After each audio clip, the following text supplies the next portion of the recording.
Olá, sétimo ano, tudo bem com vocês? Hoje a gente vai começar nossa aula de ciências falando sobre as escalas termométricas, tá? Vocês já viram, já estudaram, já conviveram com as medidas que a gente usa? Temperatura, a gente usa usa unidade de medida como graus Celsius, né? A gente vai aprender mais duas escalas hoje, tá? Então vamos lá. Escalas termométricas. Medir uma temperatura implica utilizar uma unidade de medida. No Brasil, estamos habituados a medir a temperatura em graus Celsius, mas essa não é a única escala, tá? Termométrica para medição de temperaturas. Há pelo menos outras duas de importância histórica e científica, que é a escala Fahrenheit e a escala Kelvin, tá? Vamos começar pela escala Celsius. Trata-se de uma escala termométrica centrícada, tá? Ou seja, que apresenta 100 intervalos entre os pontos de fusão e ebulição.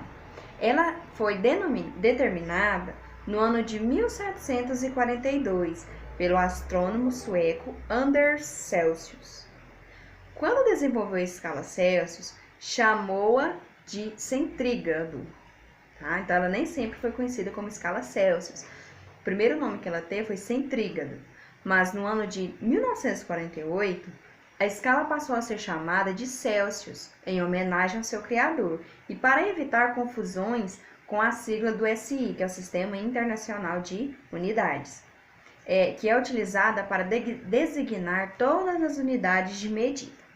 Celsius utilizou como referência para sua escala termométrica os seguintes valores para os pontos de fusão e ebulição da água.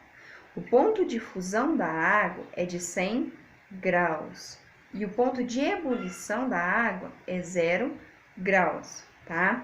Porém, os valores atribuídos para os pontos de fusão e de ebulição foram reorganizados por alguns criadores dos termômetros, como o Carolus Linnaeus e o Daniel Ekstrom, da seguinte forma: eles trocaram o ponto de fusão da água 0 graus e o ponto de ebulição a 100 graus, ou seja, eles inverteram, tá?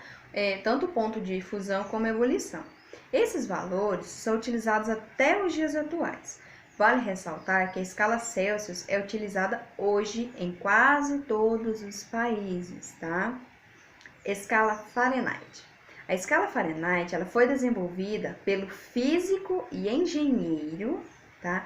Daniel Gabriel Fahrenheit, no início do século 17, após obter o conhecimento sobre uma construção de termômetros de mercúrio, que é aquele que tem aquele líquido vermelhinho dentro, aquele que é de vidro, transparente.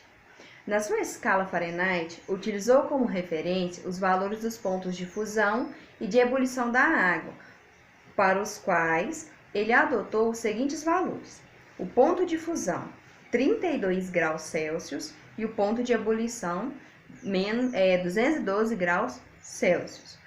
Como temos 180 intervalos entre as temperaturas de 32 a 212, a escala Fahrenheit não é considerada centrígrada, tá? Como é a escala Celsius. Divide-se essa coluna em 180 partes inteiras e iguais. Cada divisão se chama grau Fahrenheit, a qual é representada pelo símbolo. O grau Celsius, ele é representado pelo C, o símbolo de grau e o C. O Fahrenheit é o símbolo de grau e o F, tudo maiúsculo, tá? Aí, trata-se de uma escala que foi muito utilizada nas colônias britânicas, sendo ainda muito utilizada hoje em alguns países, como a Inglaterra e os Estados Unidos. Tá? A escala Kelvin. A escala Kelvin ela foi proposta em 1864 pelo físico e engenheiro inglês William Thomson, tá? O qual também ele era conhecido como Lord Kelvin. Ele acreditava que era necessária uma escala termométrica, tá? Que pudesse atribuir a um material uma total ausência de movimentação de suas partículas, o que ele chamou de zero absoluto, tá? Assim, para o Lord Kelvin, sua escala não poderia apresentar valores negativos para a temperatura, assim como o Celsius e o Fahrenheit.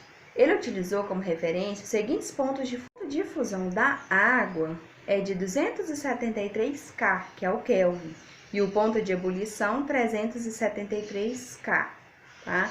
Então, o Kelvin é a unidade mais utilizada em aplicações científicas e tecnológicas, pois é o padrão adotado pelo Sistema Internacional de Unidades, tá? Que é o SI. O Kelvin, ele é representado apenas pela letra K, tá? Ele não tem o símbolo de grau, é somente a letra K, certo?